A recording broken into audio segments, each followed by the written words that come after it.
हरि और हर यानी विष्णु और शिव दोनों का जहां पर एक सामूहिक रूप से दर्शन हो सकते हो वही है हरिहर।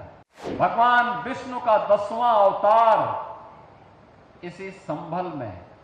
संभल की चर्चा जो सबसे प्राचीन पुराण है श्रीमद् भागवत महापुराण 5000 साल पहले रचा गया था। चिल्ला चिल्ला के हमारे पावन ग्रंथ इस बात का उल्लेख कर रहे हैं कि भगवान विष्णु का 10वां अवतार कल्कि में होगा। संभल तो हम सबकी आस्था का प्रतीक है। हरि और हर यानी विष्णु और शिव दोनों का जहां पर एक सामूहिक रूप से दर्शन हो सकते हो वही है हरिहर। भगवान विष्णु का 10वां अवतार इसी संभल में है। इसी संभल में हमारे पावन ग्रंथों ने माना है। बहनों और भाइयों, कुछ लोगों को यह विवादित विषय लगता होगा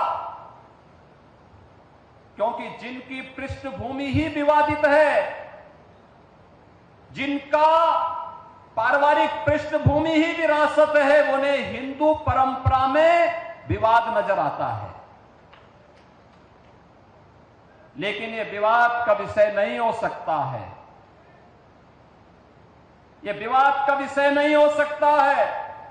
यहां पर जब संभल की हम चर्चा करते हैं तो बहनों और भाइयों, यह हम सबका और दुनिया का ध्यान आकर्षित इसके माध्यम से हम सबका हो जाता है। आपने इस बात को देखा होगा कि संभल की चर्चा जो सबसे प्राचीन पुराण है श्रीमद् भागवत महापुराण 5000 साल पहले रचा गया था। भगवान वेदव्यास ने महाभारत युद्ध के बाद उस समय की शांति के लिए, मुक्ति के लिए जिस महापुराण की रचना की थी वह श्रीमद् भागवत महापुराण है। स्कंद पुराण, विष्णु महापुराण, इन सब में यह उल्लेख है। चिल्ला चिल्ला के हमारे पावन ग्रंथ इस बात का उल्लेख कर रहे हैं कि भगवान विष्णु का 10वां अवतार कल्कि में होगा। स्कंद पुराण ने तो इस बारे में कहा है कि सत्य सत्यव्रतो नाम त्रेतायाम च महदगिरी द्वापरे पिंगलो नाम कलो संभल उच्यते। यानी संभल ये कलयुग का नाम है। अलग अलग युग में अलग अलग नाम थे। सतयुग में सत्यव्रत, त्रेता में महदगिरी, द्वापर में पिंगल और आज सांभल यानी संभल हो गया।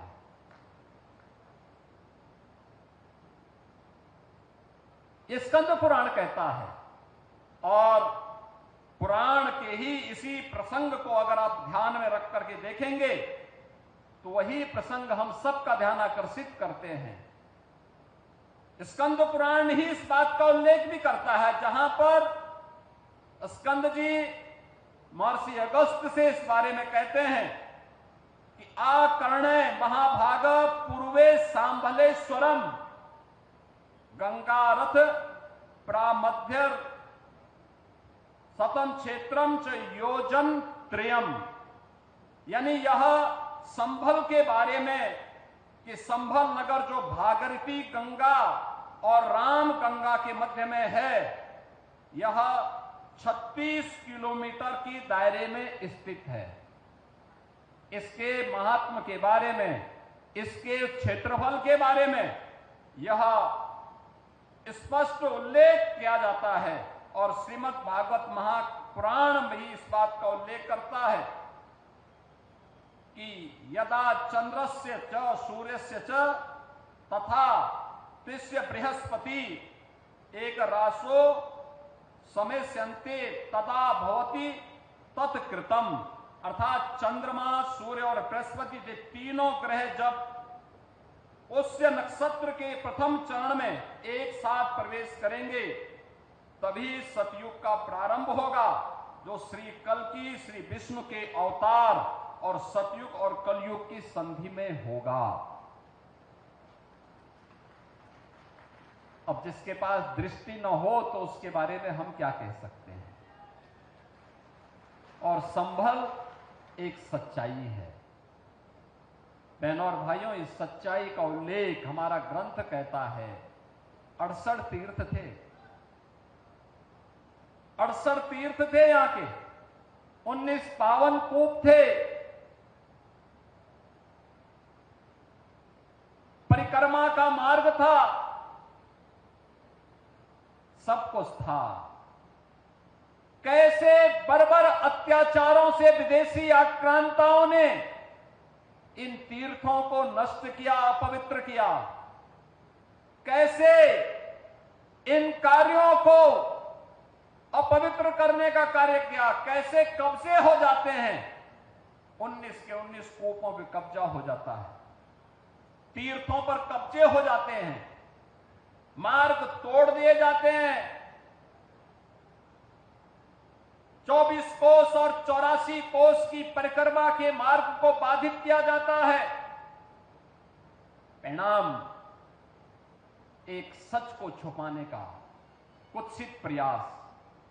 लोक माता अहिल्याबाई होलकर ने अपने समय में इन तीर्थों का पुनरुद्धार किया था। उन्होंने उस समय जब काशी विश्वनाथ मंदिर के पुनरुद्धार का कार्य लोक माता अहिल्याबाई होलकर ने किया था, उसी समय भगवान सोमनाथ के मंदिर का, चाहे भगवान सोमनाथ का मंदिर सौराष्ट्र गुजरात का हो या काशी में भगवान विश्वनाथ का मंदिर, ये क्रूर आक्रांताओं के बर्बरता के शिकार हुए थे।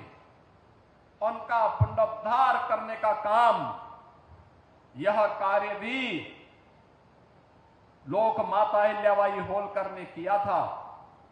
तो साथ ही साथ उन्होंने संभल के इन तीर्थों के पुनरुद्धार का भी काम किया था।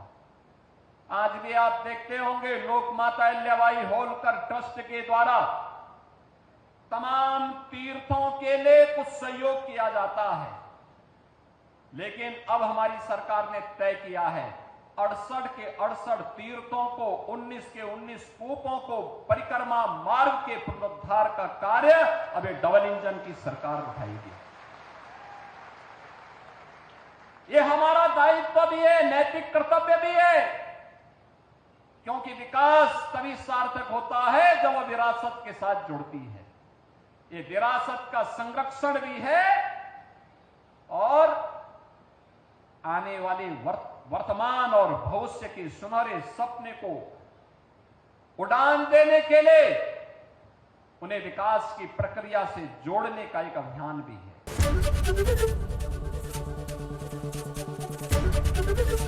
एबीपी गंगा, खबर आपकी, जुबान आपकी।